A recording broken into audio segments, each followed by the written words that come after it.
Perempuan bermasker. Perjalanan yang ia tempuh cukup memakan waktu lama. Apalagi ditambah dengan kepadatan jalan yang membuat bis yang ia tumpangi terjebak macet di antara kendaraan lain. Bermaksud menghilangkan rasa lelah dan kantuk yang perlahan melanda, Najwa memilih untuk memainkan ponsel yang baru ia rogoh dari dalam tas, hanya untuk meng-scroll sebuah aplikasi yang baru diunduhnya beberapa hari yang lalu.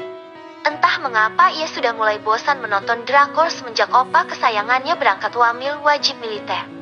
Dalam beberapa hari terakhir kehidupan yang begitu terasa monoton, ia isi dengan hal-hal lain yang tidak jauh berbeda.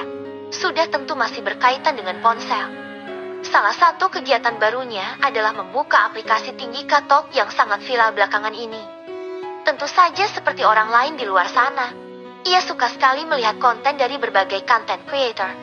Namun bedanya Najwa lebih suka melihat isi konten yang berbau mistis dan seputar keagamaan. Bukan tari-tarian yang dibuat semenarik mungkin untuk menarik penonton. Tak hanya Tinggi Katok, Najwa juga mengunduh beberapa aplikasi novel online. Sama halnya Tekatok, ia lebih suka membaca novel dengan isi seputar keagamaan seperti misalnya pernikahan Islam, jodoh antar penghuni pesantren, dan juga novel-novel berkisah mistis. Saking terbawa suasana saat membaca, ia pun pernah berandai-andai memiliki jodoh juga seorang ustadz. Tak bisa dipungkiri, meski ia bukan gadis baik-baik alim, tapi untuk soal jodoh ia sangat berharap mendapat jodoh yang baik akidah akhlaknya, syoleh, dan pekerja keras seperti dirinya. Sesaat setelah meng-scroll aplikasi itu, muncul sebuah konten di For Your page-nya yang membahas seputar Islam. Diketahui akun dengan nama hamba Allah itu selalu mengupload konten yang berisi dakwah tentang ajaran Islam. Entah dorongan dari mana seorang Najwa yang dulunya anti memfollow seseorang lebih dulu di akun sosial medianya, entah itu Facebook, Instagram, Twitter, dan lain-lain, mendadak tertarik dengan pemilik akun hamba Allah itu. Apakah agamanya, atau sekedar ingin tahu saja tentang isi konten? Namun yang disayangkan, pemilik akun hamba Allah sendiri tidak mengumbar identitas aslinya, apakah dia seorang perempuan atau laki-laki. Oleh karena itu, tanpa pikir panjang, Najwa memfollow akun tersebut. Saat sedang fokus melihat satu persatu dari akun itu, tiba-tiba ia dikagetkan dengan suara gaduh dari bangku belakang yang juga mengganggu konsentrasi sopir dan penumpang lainnya. Ada orang pingsan, teriak salah satu penumpang. Karena penasaran, Najwa memilih mendekat ke arah kerumunan penumpang bagian belakang tersebut. Rupanya memang benar ada sosok wanita. Dengan pakaian syari serta masker yang menutup hidung dan mulutnya itu tergeletak pingsan. Tak ada satupun penumpang yang berani mendekat apalagi menolong dan menyentuh wanita itu, mengingat dia yang berpakaian tertutup. Takut-takut jika wanita itu tiba-tiba terbangun dan merasa risih karena seseorang menyentuhnya. Apalagi di bangku belakang kebanyakan adalah penumpang laki-laki. Walaupun ada satu orang penumpang wanita, tapi sudah lanjut usia tidak memungkinkan untuk menolongnya. Beliau hanya berusaha membantu menyadarkan wanita tadi. "Biar saya saja bapak-bapak," ucap Najwa seraya berjalan memecah kerumunan penumpang yang masih melihati wanita itu. Dengan penuh upaya karena beban yang cukup berat, Najwa berhasil menyeret tubuh itu mendekat ke tubuhnya. Kemudian ia sandarkan kepala wanita itu ke atas pahanya. Keduanya kini sama-sama berada di lantai bus. Najwa duduk bersimpuh sedang wanita tadi terlentang di pangkuan Najwa. "Buka maskernya nggak ya? Kalau nggak kasihan dia nggak bisa nafas, kalau dibuka takut membuka privasinya." Racau Najwa. "Bapak-bapak monggo kembali saja ke bangkunya, biar mbak ini saya yang jagain," ucap Najwa pada orang-orang yang masih berdiri menatapi keduanya. Sebenarnya bukan berucap tapi lebih ke arah menyuruh.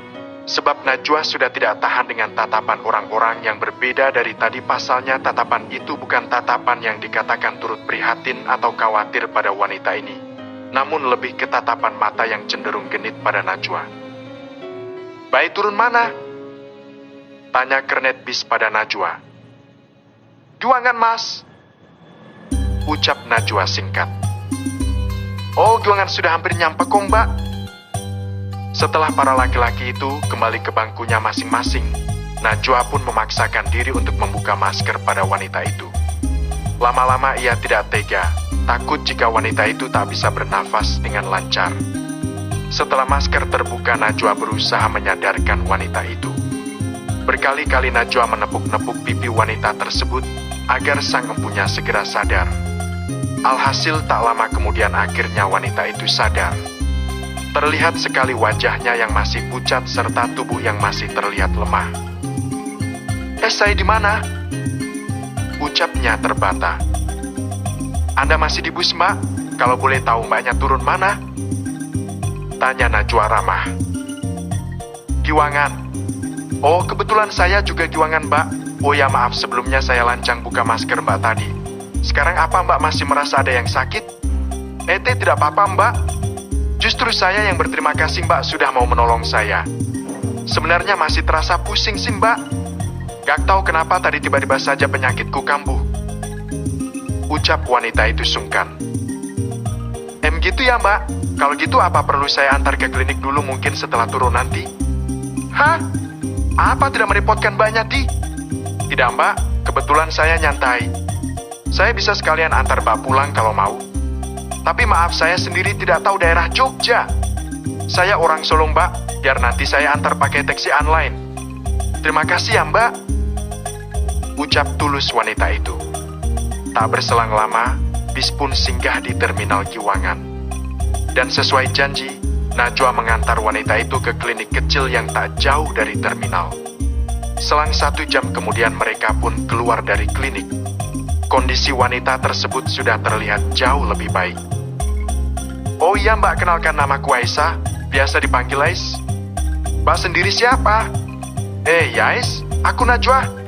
"Salam kenal ya, Mbak. Aku beruntung sekali ditolong sama orang seperti Mbak Najwa. Kalau boleh tahu Mbak Najwa kesini mau ke rumah saudaranya atau mau kemana?" Sebenarnya saya kesini untuk mencari kos. Kebetulan seminggu lagi saya dipindah tugaskan ke Jogja, makanya saya datang lebih dulu ke sini untuk cari tempat tinggal biar besok enak tinggal nempati, berhubung saya sendiri tidak punya sanak saudara di sini," jelas Najwa. "Memangnya Mbak kerja di mana kalau boleh tahu?" "Saya kerja di bank swasta." "Wah, kebetulan banget Mbak. Tempat kerja Mbak deket banget sama tempat tinggal saya. Gimana kalau sekarang Mbak ikut saya pulang dulu? Saya kenalin ke ibu saya, sekalian nanti saya tanyain ke ibu tentang kos di sekitar rumah saya," ucap Ais antusias. "Apa gak ngerepotin Ais?" "Ya enggak dong, Mbak. Mbak tadi kan sudah nolong aku. Anggap saja ini balas budiku." "Ya sudah kalau gitu, terima kasih Ais." Keduanya pun meninggalkan klinik tersebut menuju ke rumah Ais dengan menaiki bentor. Jalanan yang dilewati mereka adalah jalanan yang selalu membuat Najwa ingin kembali ke sini setiap berkunjung ke Jogja. Pemandangan indah di Yogyakarta sungguh membuat seorang Najwa candu. Memang benar kata orang Jogja istimewa, setiap sudut kota Jogja itu romantis, membuat Najwa yang semakin berandai-andai mendapatkan pasangan di tempat romantis ini. Tak lama kemudian bentor itu tiba di depan sebuah gedung yang menyerupai asrama. Tidak. Lebih tepatnya seperti pesantren. Tapi memang pada nyatanya ini adalah pesantren. Bisa dilihat saat pertama kali kita menginjakkan kaki di tempat ini, maka kita akan disambut oleh gapura besar yang bertuliskan "Selamat datang di Pondok Pesantren Modern Al-Falah." Najwa sendiri ragu untuk turun dari bentor itu.